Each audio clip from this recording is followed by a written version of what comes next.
Hello and welcome to everyone in VV educational services. आज हम यहाँ पर कवर करेंगे एमबीए 4 सेमेस्टर में कंपेंसेशन मैनेजमेंट की सेकंड यूनिट को। फर्स्ट ऑफ ऑल हम इसमें कंपेंसेशन क्लासिफिकेशन को डिस्क्राइब करेंगे, जिसे 2 पार्ट में डिवाइड किया गया है। फर्स्ट है फिक्स्ड कंपेंसेशन एंड सेकंड है हमारा variable compensation. Fixed compensation is a guaranteed payment. इसमें क्या होता है कि जो एम्प्लॉय होता है उसकी लाइफ की नीड्स को कंप्लीट करने के लिए और उसको हायर परफॉर्मेंस के लिए मोटिव करने के लिए ये कंपेंसेशन प्रोवाइड करवाया जाता है। इसमें कुछ फॉर्म्स इंक्लूड किए गए हैं, जैसे हाउसिंग रेंट अलायंस है, फ्रिंग्स बेनिफिट्स, जैसे उसको ऑर्गेनाइजेशन की तरफ से कार या बाइक प्रोवाइड करवाई जाती है, या परफॉर्मेंस पे ये एम्प्लॉय को उसके इंडिविजुअल कंट्रीब्यूशन के लिए प्रोवाइड करवाया जाता है, रिटायरमेंट फंड्स प्रोवाइड करवाए जाते हैं बेस पे। इट मीन्स क्या होता है कि एम्प्लॉय की परफॉर्मेंस को देखे बिना ही उसके लिए उसका सैलरी या पे वेजेस डिसाइड कर दिया जाता है, उसी को कहा जाता है बेस पे। तो ये सारी चीजें आती है फिक्स्ड कंपेंसेशन में। सेकंड है हमारा वेरिएबल कंपेंसेशन। वेरिएबल कंपेंसेशन ये डिफरेंट कंपेंसेशन पेमेंट होता है। ये किसी इंडिविजुअल एम्प्लॉय को या ऑल द एम्प्लॉय को प्रोवाइड करवाया जा सकता है। इसमें भी कुछ फॉर्म्स इंक्लूड है। फर्स्ट है इसमें लॉन्ग टर्म इंसेंटिव। इसका जो मेजरमेंट पीरियड होता है ये 1 ईयर से अधिक हो सकता है। फॉर एग्जांपल जैसे क्वांटम शेयर स्कीम है, इकोनॉमिक वैल्यू एडिट स्कीम है, या फिर जो डेफर्ड कंपेंसेशन है, ये सारी चीजें आती है लॉन्ग टर्म इंसेंटिव में। सेकंड शॉर्ट टर्म इंसेंटिव भी होता है, जिसका मेजरमेंट पीरियड 1 ईयर का होता है। 1 ईयर से कम का भी हो सकता है या 1 ईयर का होता है, 1 ईयर से ज्यादा का नहीं हो सकता है।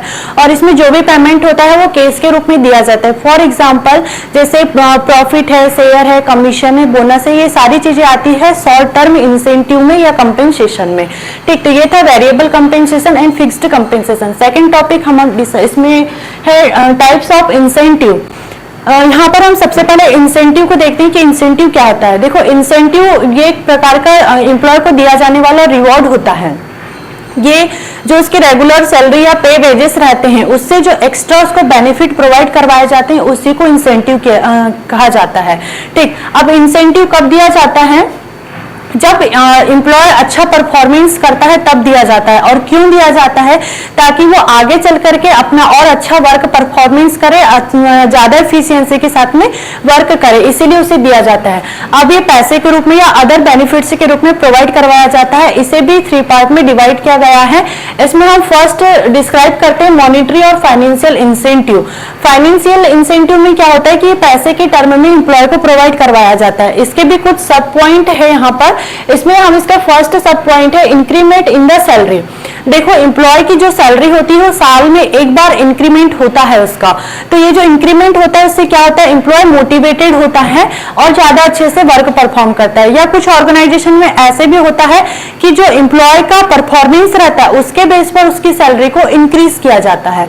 सेकेंड है हमारा शेयरिंग ऑफ प्रॉफिट। तो इसमें देखो, शेयरिंग ऑफ प्रॉफिट, तो प्रॉफिट किसका होगा यहाँ पर? जो और जैसे एम्प्लॉय ने बहुत अच्छा परफॉर्म किया तो इससे क्या होगा कि ऑर्गेनाइजेशन को प्रॉफिट होगा।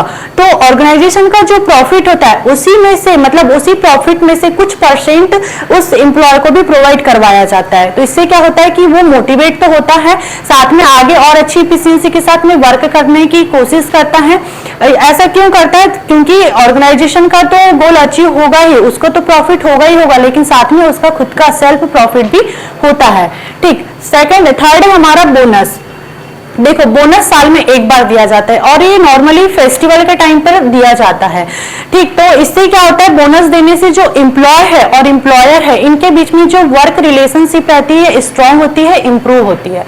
कमीशन, देखो कमीशन नॉर्मली जो सेल से जुड़ा एम्प्लॉय रहता है उसको दिया जाता है। जितना ज्यादा सामान सेल करेगा वो उसको उतना ज्यादा कमीशन प्रोवाइड होता है। तो ये था हमारा फाइनेंशियल इंसेंटिव और उसके सब पॉइंट। सेकंड है हमारा यहाँ पर non financial incentive. Non financial में क्या होता है कि ये पैसे के रूप में नहीं दिया जाता। अब जरूरी तो नहीं है ना कि हर एम्प्लॉय सिर्फ पैसे के लिए मोटिव हो। कुछ एम्प्लॉय रहते हैं जो सेल्फ रिस्पेक्ट और रिकॉग्नाइजेशन के लिए भी वो ये सारी चीजें भी उनके लिए इंसेंटिव का काम करती है। अब यहाँ पर क्या होता है, जो एम्प्लॉय रहता है उसकी स्किल, नॉलेज और एस्पेक्ट को इंप्रूव करने का काम किया जाता है। इसके भी कुछ सब पॉइंट है यहाँ पर। फर्स्ट है इसमें प्रमोशन। देखो, एम्प्लॉय का जब प्रमोशन होता है तो उसकी रैंक, उसकी रेपुटेशन, उसकी रिस्पेक्ट, उसकी अथॉरिटी, उसका स्टेटस में भी इंप्रूव होता है। तो ये सारी चीजें उसके लिए इंसेंटिव के रूप में काम करती है। सेकेंड है यहाँ पर वर्क इन्वायरमेंट। देखो, अगर सपोर्टिव वर्क इन्वायरमेंट है, पॉजिटिव वर्क इन्वायरमेंट है, तो ये एक एम्प्लॉय के लिए बहुत ही अच्छा इंसेंटिव होता है।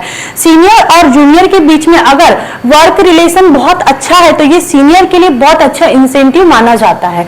इसलिए वर्क इन्वायरमेंट भी यहाँ पर बहुत ज्यादा मतलब इंपॉर्टेंट रोल प्ले करता है। इंसेंटिव प्रोवाइड हो, ये मतलब इंसेंटिव इस टाइप का भी प्रोवाइड हो सकता है, मतलब इसमें हमने पैसे तो नहीं दिए, उसका सपोर्ट किया, लेकिन उसके लिए ये इंसेंटिव है। सीनियर की तरफ से जूनियर के लिए इंसेंटिव का काम किया इसने।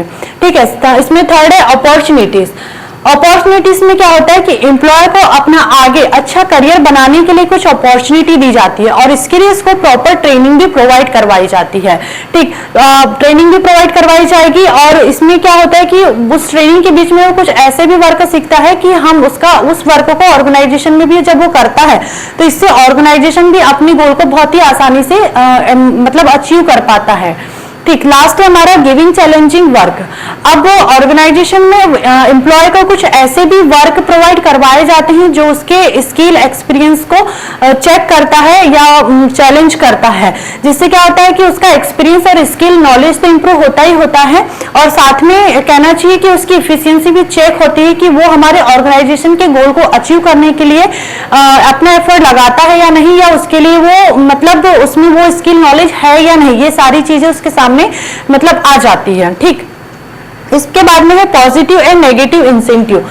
पॉजिटिव इंसेंटिव में क्या होता है कि जब एम्प्लॉय अच्छा परफॉर्म करता है तब उसे दिया जाता है, जैसे कॉन्फिडेंस एंड फेथ होता है, कोऑपरेशन होता है, या फिर जैसे इंस्ट्रूमेंट है, या फिर कहना चाहिए करेक्टनेस है।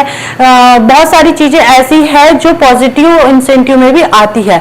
सेकेंड है नेगेटिव इंसेंटिव। नेगेटिव इंसेंटिव में मतलब ये क्या होता है कि जैसे एम्प्लॉय जो ऑर्गेनाइजेशन में अच्छे से वर्क परफॉर्म नहीं करते हैं तो उनको मोटिव करने के लिए, अच्छे से वर्क परफॉर्म करने के लिए यहाँ पर कुछ डर दिखाया जाता है, डर बताया जाता है कि आपको डिस्चार्ज कर दिया जाएगा, क्रिटिसिज्म किया जाएगा, डॉक्ट्रिक दी जाएगी या फिर प्यूनिटिव एक्शन लिया जाएगा, आपको निगलेक्ट किया जाएगा। ये सारी चीजें जो आती है वो नेगेटिव इंसेंटिव में आती है। तो ये थे इंसेंटिव के टाइप्स। ठीक, अब हम नेक्स्ट टॉपिक है यहाँ पर टाइप्स ऑफ फ्रिंज बेनिफिट, इसको डिस्क्राइब करते हैं। फ्रिंज बेनिफिट क्या होता है? फ्रिंज बेनिफिट जो एम्प्लॉय रहता है उसको जो उसके पे सैलरी मिलती है रेगुलर, उसके अलावा जो एक्स्ट्रा उसको बेनिफिट प्रोवाइड होते हैं उसी को कहा जाता है फ्रिंज बेनिफिट। अब फ्रिंज बेनिफिट क्यों दिया जाता है? जैसे आप सभी लोग जानते होंगे कि रिक्रूटमेंट करने में बहुत ज्यादा खर्चा होता है, तो जो एम्प्लॉय है हमारे ऑर्गेनाइजेशन का उसको लॉन्ग सर्विस, वो हमारे ऑर्गेनाइजेशन में लॉन्ग सर्विस प्रोवाइड दे, अपनी लॉन्ग सर्विस दे, इसीलिए उसको रिटेन करने के लिए ये फ्रिंज बेनिफिट को लेकर के आया गया। इसमें क्या होता है कि जो एम्प्लॉय रहता है वो लॉन्ग टाइम तक अपनी सर्विस प्रोवाइड करता है, साथ में उसको ये भी लगता है कि वो इस चीज के लिए मोटिवेट होता है कि अरे मेरी कंपनी मेरे बारे में कुछ सोच रही है, कुछ कर रही है। तो इससे क्या होगा, उसका ऑर्गेनाइजेशन को लेकर के, ऑर्गेनाइजेशन के फेवर में जो उसकी लॉयल्टी है या फिर उसकी जो थिंकिंग है, ओवरव्यू है, उसकी सारी चीजें मतलब ये इंक्रीज होती है। इसलिए एम्प्लॉय को मतलब कि कहना चाहिए कि फ्रिंज बेनिफिट भी प्रोवाइड करवाना बहुत जरूरी है। इसके कुछ टाइप्स हैं, जैसे payment for time not work. ठीक, तो इसमें क्या होता है, जैसे कभी कभी ऐसे होता है कि आप जैसे कहना चाहिए कि कोई वर्क नहीं करते फिर भी आपको पेमेंट होता है।